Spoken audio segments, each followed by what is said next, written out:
얼마 전 시카고에서 로드 레이지, 난폭 운전으로 신경전을 벌이다가 주먹 다짐으로 싸움이 커지면서 급기야 한 명이 맞아 죽는 사건이 일어났습니다.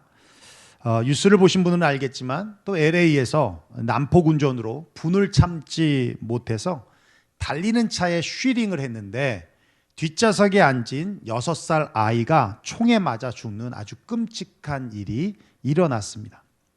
요즘 도로에 차가 많아지면서 난폭 운전으로 인한 사건 사고가 끊이지 않게 일어나고 있는데요. 미국인의 80%가 1년에 한 차례 이상 난폭 운전, 로드 레이지를 경험했다라고 합니다. 앞으로 끼어들기 했다고 그 차 옆으로 가서 가운데 손가락을 올리며 욕하고 또 그것도 모자라서 앞으로 가서 급정차하고 그래서 분이 풀리지 않아 차에서 내려서 총으로 위협하거나 차 문을 때리거나 이런 일들이 종종 일어난다는 얘기죠. 저는 이 정도는 아니어도 욕하는 사람들은 가끔 만납니다. 그런데 미국 욕은 욕 같지가 않아요.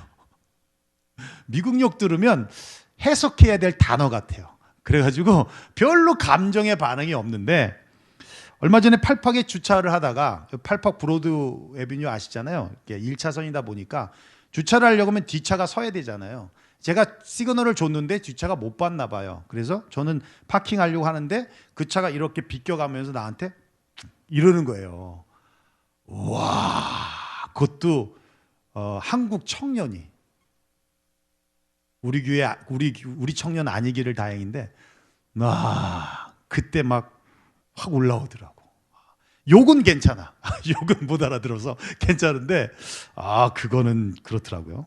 이 과도한 이 스트레스가 과민반으로 나타나고 그것이 분노로 표출되면서 사소한 일에 목숨을 걸게 되는 일이 벌어지고 있더라는 거예요.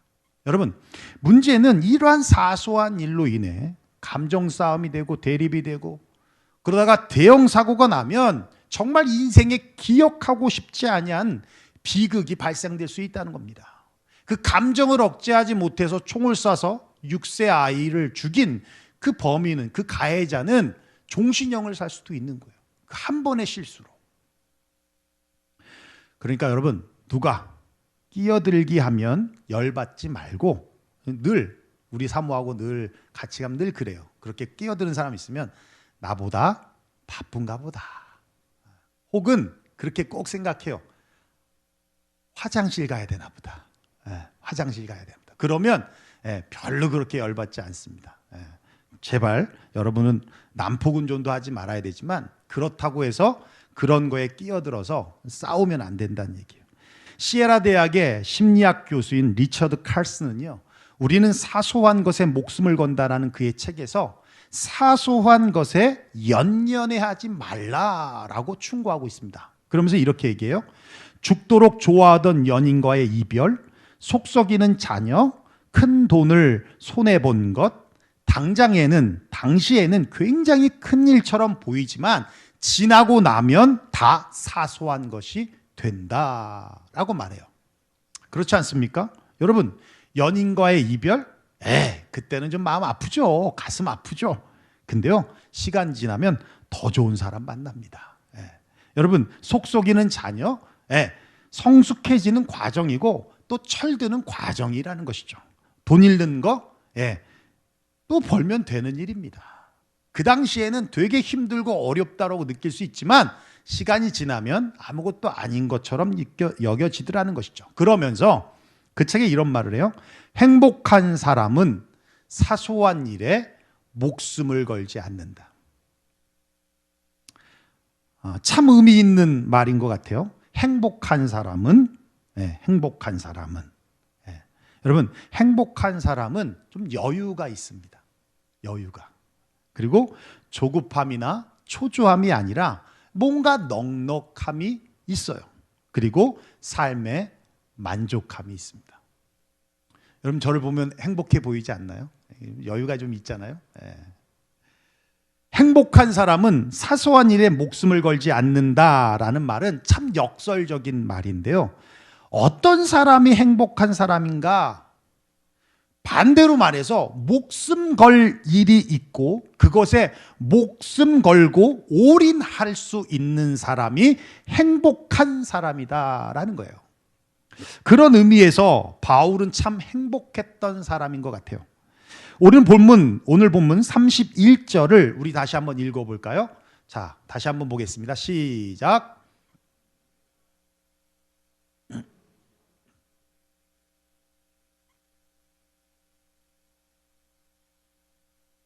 예, 고린도 교인들에게 바울이 자랑하고 있다라고 하는데 뭘 자랑하고 있어요?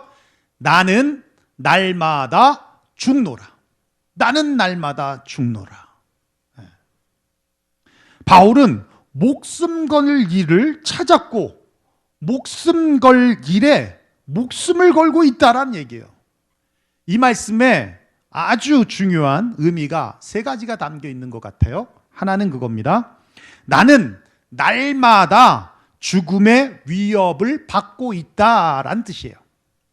오늘 본문으로 우리가 보지 않았지만 고린도후서 11장 23절 27절에 보면 내가 수고를 넘치도록 하고 옥에 갇히기도 더 많이 하고 매도 수없이 맞고 여러 번 죽을 뻔하였으니 유대인들에게 40에다 하나 감한매를 5번 맞았으며 3번 대장으로 맞고 1번 돌로 맞고 3번 파선하고 일주야를 깊은 바다에서 지냈으며 여러 번 여행하면서 강의 위험과 강도의 위험과 동족의 위험과 이방인의 위험과 시내의 위험과 광야의 위험과 바다의 위험과 거짓 형제 중의 위험을 당하고 또 수고하며 애쓰고 여러 번 자지 못하고 줄이며 목마르고 여러 번 굶고 춥고 헐벗었노라.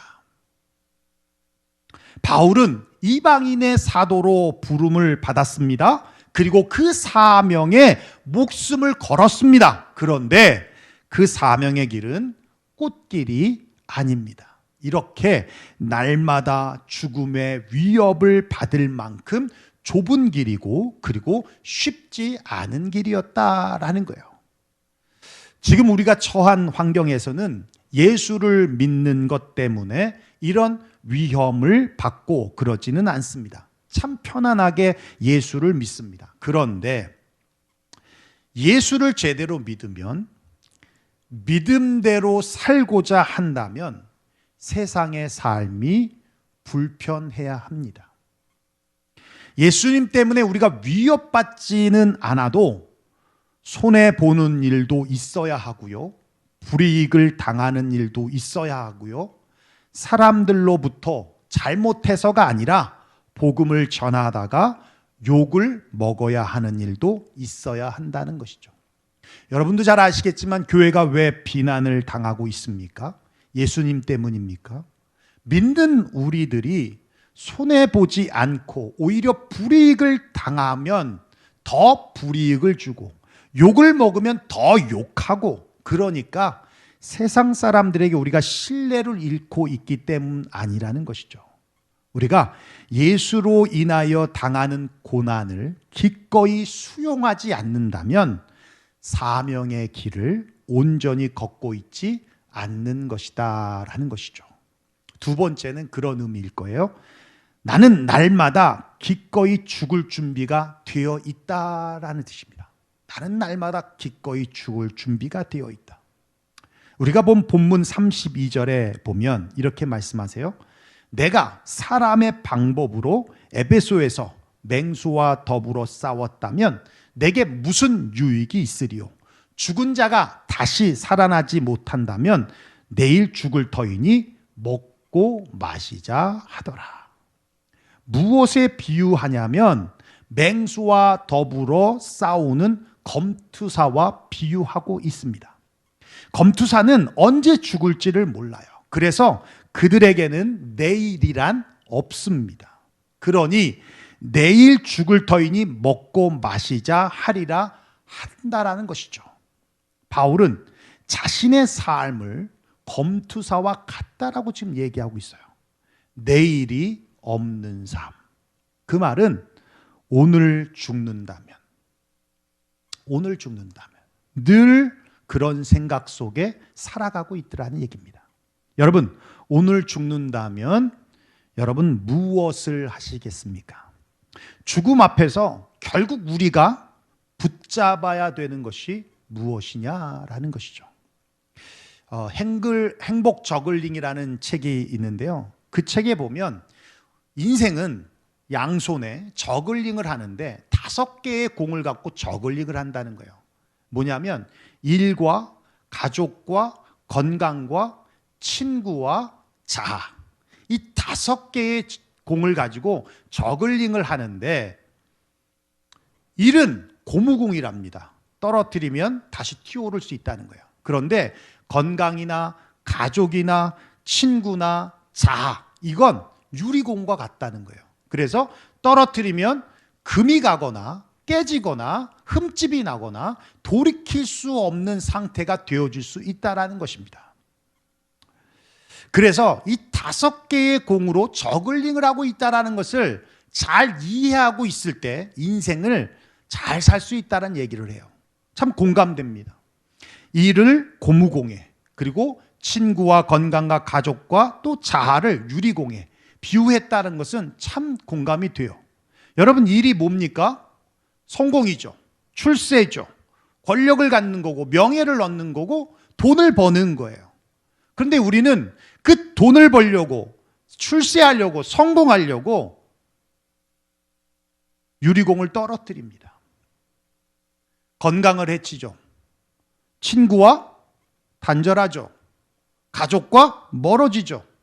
돈 때문에, 자기의 욕심과 야망 때문에 가족과 멀어집니다. 결국 자기 자신을 스스로 속이는 얼마나 어리석은 일들을 하냐는 거예요. 그런데 이건 깨어지면 다시 붙이기가 어려운 겁니다. 일은요, 떨어뜨려도 다시 튀어올라요. 내가 지금 아니어도 나중에 할 수 있다는 거예요. 기회가 있다는 겁니다. 만약 오늘 죽는다면 우리에게 무엇이 남고 무엇을 잡아야 하겠느냐?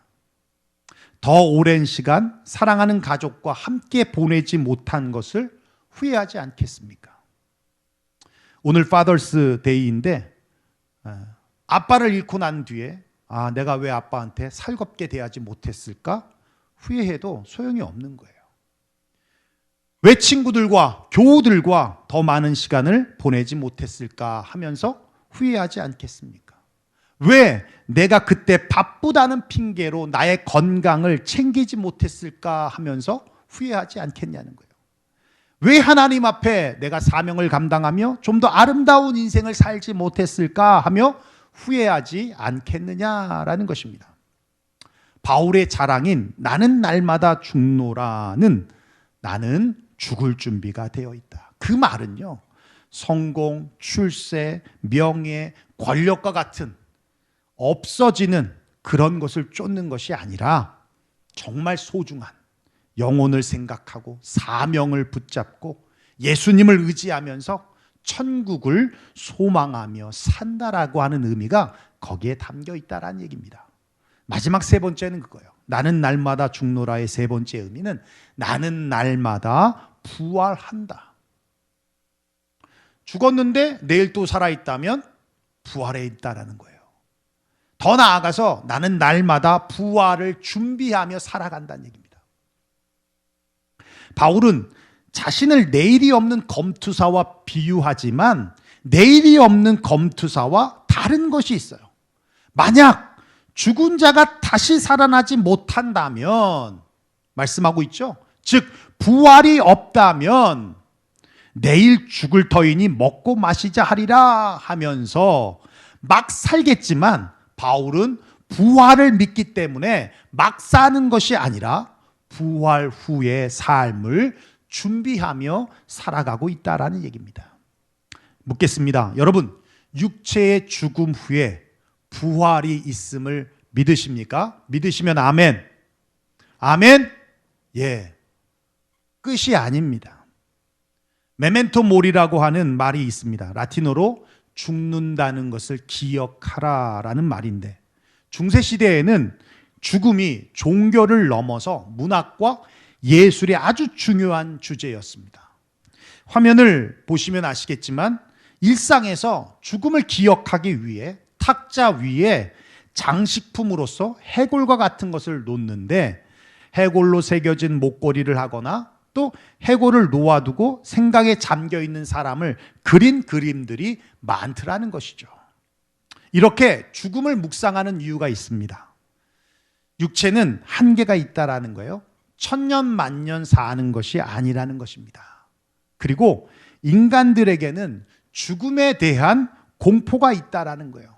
단순히 죽을 때의 아픔만을 의미하는 것이 아니라 지옥의 고통과 저지른 죄에 대한 형벌의 두려움을 가지고 있다라는 겁니다.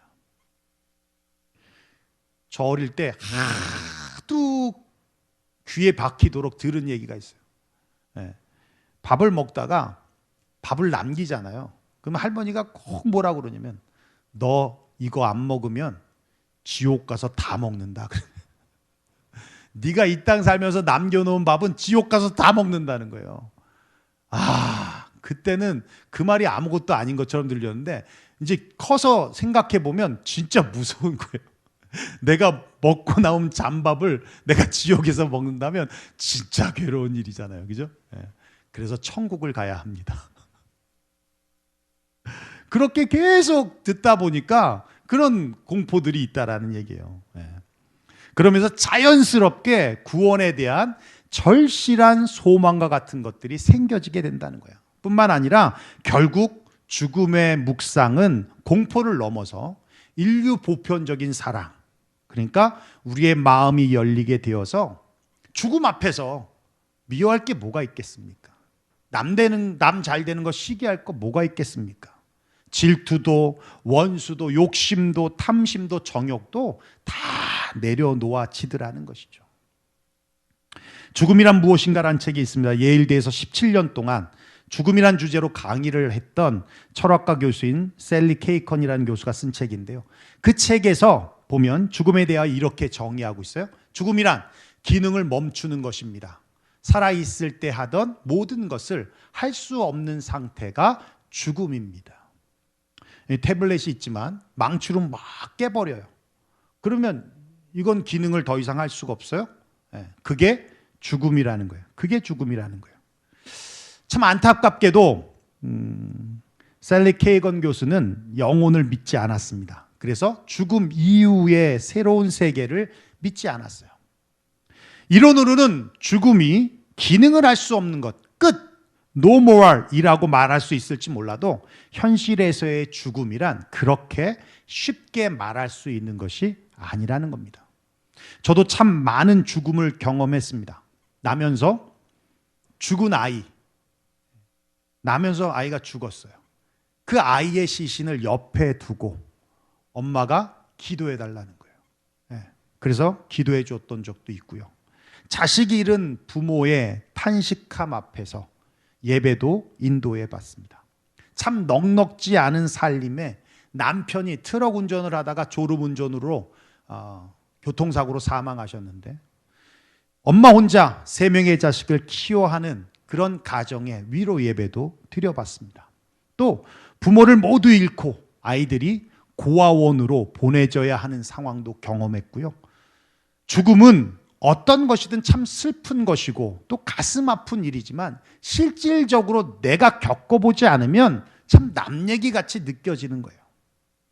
환갑도 안 되신 젊은 나이에 어머니가 소천하셨을 때 사실 죽음에 대해서 아주 깊게 절실하게 와닿게 되었습니다.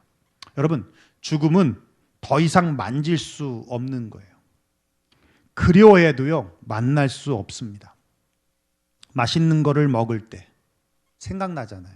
그런데 함께 할 수 없어요.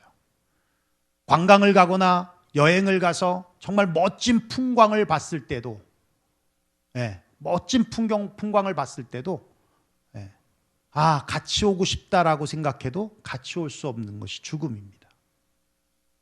힘들 때 곁에 어머니가 있었으면 하는 생각을 해도 함께 있을 수 없는 것이 죽음이라는 것이죠. 그래서 우리 청년들에게 그런 말 늘 하잖아요. 너에게 어머니가 있어서 부럽다. Father's Day인데 미안합니다. 엄마한테 잘하십시오. 엄마한테 잘하십시오.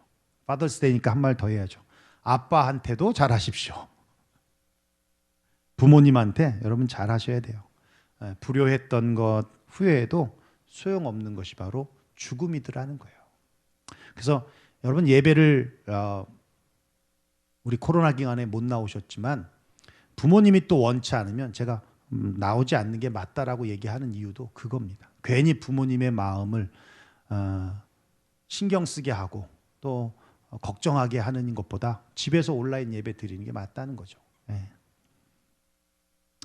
환갑도 안 되신 젊은 나이의 어머니의 죽음을 보고 참 많은 생각을 하게 됐다라는 겁니다. 그렇습니다. 이론으로는 죽음이 기능을 할 수 없는 것 끝, 노모알이라고 말할 수 있을지 몰라도 현실에서는 죽음이란 그렇게 쉽게 말할 수 있는 것이 아니더라는 거예요. 그럼에도 불구하고 저에게 위로가 되고 힘이 되었던 것은요, 부활, 영생에 대한 믿음 때문이었어요. 소천하시기 일주일 전쯤에 죽도 잘 못 드시던 분이 마치 건강한 사람처럼 저에게 누룽지 죽을 좀 끓여달라고 하시면서 제가 끓여드린 걸 아주 맛있게 드시면서 간증을 하시는데 예수님이 자신을 손짓하고 있다고, 자신에게 손짓하고 있다고 천군과 천사가 구름을 타면서 자신을 보며 손짓하고 있다라는 말씀을 하시더라고요. 그게 참 얼마나 감사한지. 그러면서 얼마 후에 평안한 얼굴로, 정말 2년 동안 병치레한 분의 얼굴이 아닌 참 평안한 얼굴로 육체의 생을 마친 것을 보게 되었습니다. 예수님은 인간들이 겪는 죽음의 공포 또 아픔과 고통을 누구보다 잘 아셨습니다. 그래서 나사로가 죽었을 때에 유족들이 슬퍼하는 것을 보시고 함께 우시기도 했고요. 그래서 사망 권세를 깨뜨리게 오셨다는 것을 보여주시기 위해서 죽은 지 나흘이나 됐음에도 불구하고 나사로의 무덤을 향해서 나사로야 나오라라고 소리쳐 선포하셨고, 그러자 나사로가 살아서 나오게 되었습니다. 그렇습니다. 여러분, 천국은 있습니다. 부활의 천년배 되시는 예수님을 따라 우리도 부활하게 될 것입니다. 믿습니까? 아멘. 반드시 있습니다. 저나 여러분이나 언젠간 죽을 텐데 우리가 하나님 앞에 섰을 때 무엇을 보여드릴 수 있겠는가? 여러분의 이력서를 보여드릴까요? 여러분의 재산 목록을 보여드릴까요? 한 가지입니다. 믿음이에요. 믿음을 보시는 겁니다. 그리고 주님을 사랑해서 순종하며 지켰던 우리의 사명을 주님은 카운트하실 겁니다. 하나님께서 주신 사명을 지키는 것이 바로 부활을 준비하는 것이고, 마태복음 16장 24절에 말씀하고 있듯이 예수께서 제자에게 이르시되 누구든지 나를 따라오리거든 누구 자기를 부인하고 자기 십자가를 지고 나를 따를 것이냐라고 말씀한 것처럼 우리의 사명이 바로 나를 부인하고 나의 십자가를 지는 것, 그것이 바로 우리의 사명인 것이고, 바울이 날마다 죽으면서까지 지켰던 사명이 바로 이것이었다라는 거예요. 카일 아들만 목사님이 쓴 Not a Fan이라는 책이 있습니다. 제자인가 팬인가라는 한글로 번역된 책인데요. 그분이 책에 보면 이렇게 질문으로부터 시작돼요. 당신은 예수님의 제자입니까? 자동차 뒤에 물고기 스티커를 붙이면 제자입니까? 십자가 목걸이를 걸고 다니면 제자입니까? 예수님을 열렬히 사랑한다라고 고백하고 매일 주님을 찬양한다고 제자라고 말할 수 있습니까? 라는 질문에 그 책엔 아니요, 예수님의 팬도 그럴 수 있습니다 라고 말하고 있어요. 팬에 대한 기본적인 사전적 정의는 누군가를 열정적으로 좋아하는 사람을 말합니다. 제가 LA 다저스를 좋아하며 LA 다저스의 팬이라면 저는 매일 LA 다저스의 경기를 볼 겁니다. 원정도 돈이 있으면 따라다니면서 볼 것이고요. 경기에 지거나 탈락되면 선수들보다 더 슬퍼하고 이기면 더 기뻐할 것입니다. 혹여나 자신이 좋아하는, 내가 좋아하는 류현진 선수를 만나거나 커쇼를 만나게 되면, 혹 눈을 마주치거나 악수라도 한다면 너무 영광스러워서 눈물도 흘릴 수 있습니다. 온몸에 응원의 문구를 담은 페인트 칠을 하고 야구장을 가서 목이 쉬도록 소리를 지르기도 합니다. 다저스의 저지를 입고 자동차 뒤에 다저스 범퍼 스티커를 붙이고 다니면서 그렇게 열광적으로 다저스의 팬인 것을 보여줄 수 있습니다. 하지만 정작 저는 경기에 나서지 않습니다. 함께 뛰지 않습니다. 경기장에서 땀을 뻘뻘 흘리며 달리거나 공을 치거나 받거나 던지거나 하지는 않습니다. 선수에 관한 기록을 모를 것이 없을 정도로 다 줄줄이 꿰고 있어도 선수들 개개인을 저는 잘 모릅니다. 그들의 사생활도 모릅니다. 게다가 응원하는 팀이 자꾸만 패하게 되면 그렇게 좋아하는 마음도 점점 식어지고 심지어는 다른 팀으로 옮겨가기도 합니다. 팬은 어디까지나 팬일 뿐입니다. 제자는 예수님을 응원하는 것이 아니라 예수님의 십자가를 지고 따르는 것입니다. 예수님이 뛰었던 필드에서 우리도 같이 뛰는 게 제자라는 것입니다. 자기를 부인한다는 것은 나를 삭제하는 것입니다. 내 욕망, 내 욕심, 내 야망을 삭제하고 나의 연약함을 고백하는 거예요. 나는 먼지와 같은 존재입니다. 나는 죄인 중에 괴수입니다. 그렇게 나를 부인하게 될 때 내 안에 예수님이 살아나게 되어지는 겁니다. 그리고 사명의 십자가를 지고 가는 것입니다. 이것이 부활을 준비하는 자의 모습이다라는 거예요.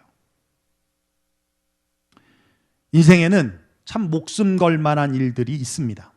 가령 자녀를 잘 교육시키는 것, 부모로서 목숨 걸 만한 일입니다. 또한 내가 속해 있는 직장이나 사업을 위하여 목숨 거는 일, 그것도 어떤 의미에서 의미가 있습니다. 다른 사람을 위해 나를 희생하는 것도 목숨 걸 만한 일이고요. 독립투사들처럼 나라와 민족을 위해 한평생 자기를 헌신하는 것도 목숨 걸 만한 의미 있는 일입니다. 그러나 무엇보다도 하나님이 주신 우리의 사명, 그 사명에 우리가 목숨 걸 수 있다면, 그 예수님의 십자가에 우리가 올인할 수 있다면, 그렇다면 우리는 더 큰 행복을 누리며 살아갈 수 있는 사람들일 것이고, 또 우리는 세상에서 말하는 행운아, 목숨 걸 일을 찾았고 거기에 목숨을 건 사람들이기 때문에 우리는 세상 사람들이 부러워할 만한 행운아라는 것을 우리는 알아야 할 것입니다. 사도행전 26장 29절에 말씀하고 있습니다. 우리 함께 읽고 말씀을 마치도록 하겠습니다. 시작. 바울이 이르되 말이 적으나 많으나 당신뿐만 아니라 오늘 내 말을 듣는 모든 사람도 다 이렇게 결박된 것 외에는 나와 같이 되기를 하나님께 원하나이다. 예, 그렇습니다. 나와 같이 되기를 원한다. 나는 날마다 죽는다. 날마다 죽음의 위협을 느낄 만큼 목숨을 걸고 하고 있다. 그리고 내일이 없을 만큼 늘 죽음을 기억하며 살아가고 있다. 그럼에도 불구하고 오늘 목숨을 걸고 했으나 내일 내가 또 살아있다면 그것은 내가 부활한 것이다. 그리고 죽음 이후에 있을 영원한 영생의 삶, 부활 이후의 삶을 준비하고 있다라고 이 말씀 속에 바울이 우리에게 메시지를 던지고 있습니다. 이 말씀이 저와 여러분의 말씀이 되기를 주의 이름으로 축원합니다. 기도하겠습니다.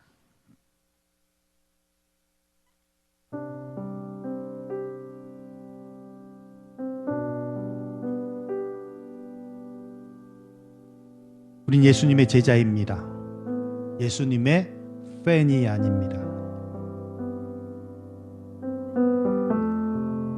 일반적으로 스타들을 좋아하는 팬심처럼 우리가 지금 예배드리고 우리가 지금 찬양하고 우리가 지금 하나님 앞에 기도하면서 눈물을 흘리고 이러한 모습들이 어떻게 보면 팬일 때도 가능하다는 것이죠. 그런데 팬은 그냥 지켜보는 사람들입니다. 그냥 자기가 좋아하는 어떤 그룹이나 어떤 팀이나 보면서 격려하는 것입니다. 응원하는 것입니다. 근데 우리는 예수님을 응원하는 사람들이 아닙니다. 예수님 잘해주세요 라고 박수치면서 뒤에서 격려하는 사람들이 아닙니다. 예수님이 말씀하신 것처럼 예수님이 우리에게 자취를 남기고 가셨다면 그 자취를 따라서 우리도 같은 길을 걸어가는 것, 그래서 그것을 제자라고 말하는 것입니다. 더 이상 우리가 팬으로 주님을 섬겨서는 안 될 것, 제자로서 바울이 고백한 것처럼 나는 날마다 죽노라. 나는 날마다 내게 주신 사명에 목숨을 걸고 섬기고 있으며 나는 날마다 내일이 없다라고 생각할 만큼 오늘 죽어도 여한이 없을 만큼 붙잡아야 할 것을 붙잡고 있다는 것이고 죽음으로 끝이 아니라 죽음 후에 부활이 있기 때문에 부활을 준비하고 있으며 부활 후의 삶을 예비하고 있다라는 것을 바울은 이 말씀 속에서 우리에게 증거해 주고 있습니다. 우리도 그렇게, 저와 여러분도 그렇게 날마다 죽으며 세상의 삶이 편한 삶이 아니라 불편한 삶으로 나아갔으면 좋겠습니다. 그리고 내일 죽는다 했을 때 안타까워하고 아쉬워하고 후회하는 삶이 아니라 언제든지 초연하게 하나님이 부르신다면 할렐루야 하며 주님의 부르심에 응답할 수 있는 그런 삶의 모습이 우리 안에 있어야 할 것이고, 그리고 죽음 후에 주님이 잘했다라고 칭찬하시고 또 천군 천사가 우리를 박수하며 우리를 환영할 것을 기대하면서 준비하며 살아가야 될 줄로 믿습니다. 오늘 우리 말씀 들은 대로 우리 함께 기도했으면 좋겠습니다. 주님 앞에 간절하게 기도함으로 주님이 주신 은혜를 함께 누릴 수 있기를 원합니다. 함께 통성으로 기도하겠습니다. 고마우신 우리 아버지 하나님, 감사와 영광을 하나님 앞에 올려드립니다.